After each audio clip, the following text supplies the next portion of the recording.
331 Sanctification in the Apostolate.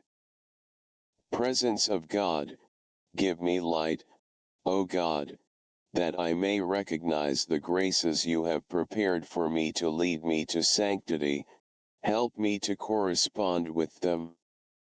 Meditation 1. It is the saints who are the most efficient apostles. Must we then be saints before devoting ourselves to the apostolate? Theoretically, this is the ideal, but in practice, it is impossible. To think that the formative years, those spent in the seminary or novitiate, for example, suffice to make us saints is a misconception. It is equally wrong to exempt ourselves from apostolic work, when charity or our duty imposes it on us, under the pretext that we have not yet arrived at sanctity. We must therefore conclude that when the period allotted exclusively to preparation is over, we must combine our own personal efforts towards sanctity with the exercise of the active apostolate.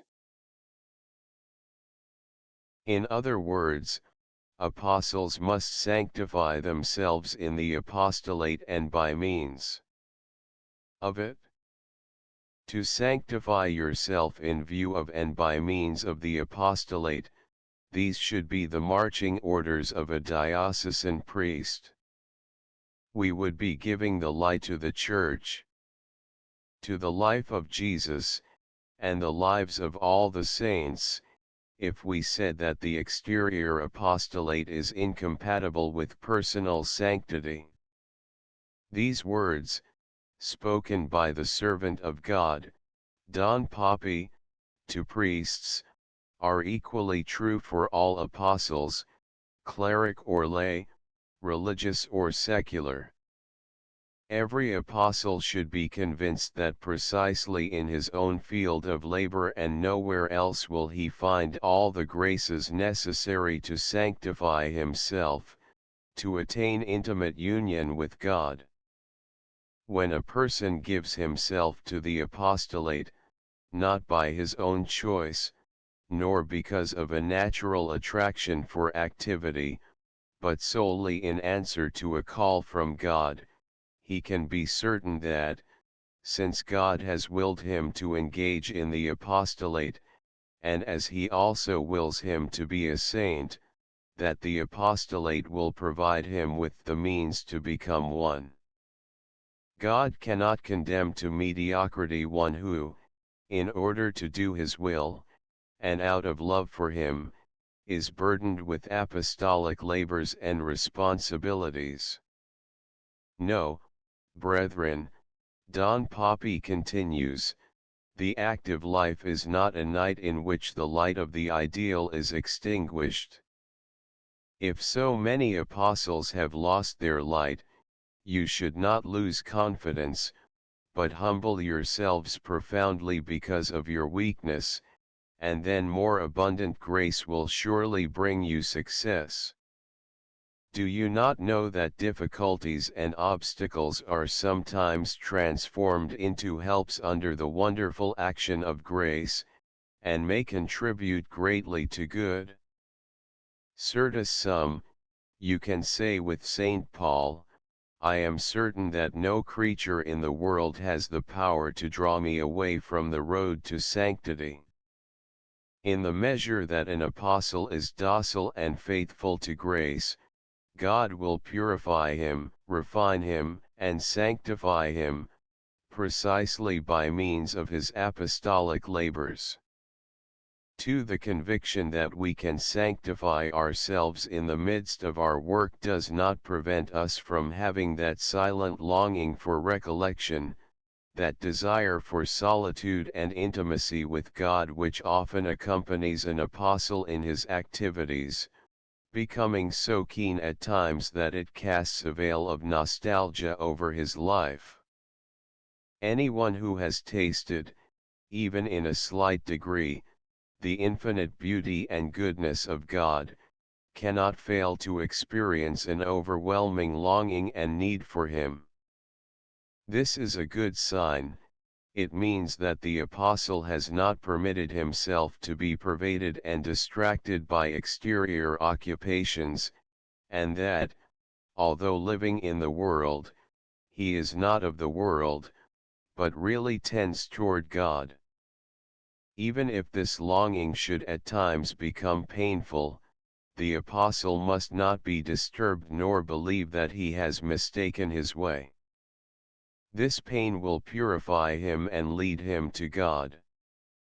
Moreover, he should not think that the mere desire for deeper recollection and union with God necessarily indicates a call to the contemplative life, which is characterized especially by the need of a radical dedication and self-immolation.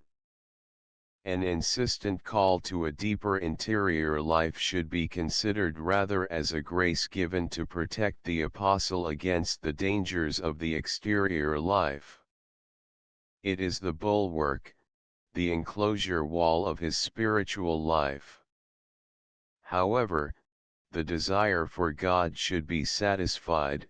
In addition to the daily hours of prayer and silence, the apostle must have sufficient pauses in his work.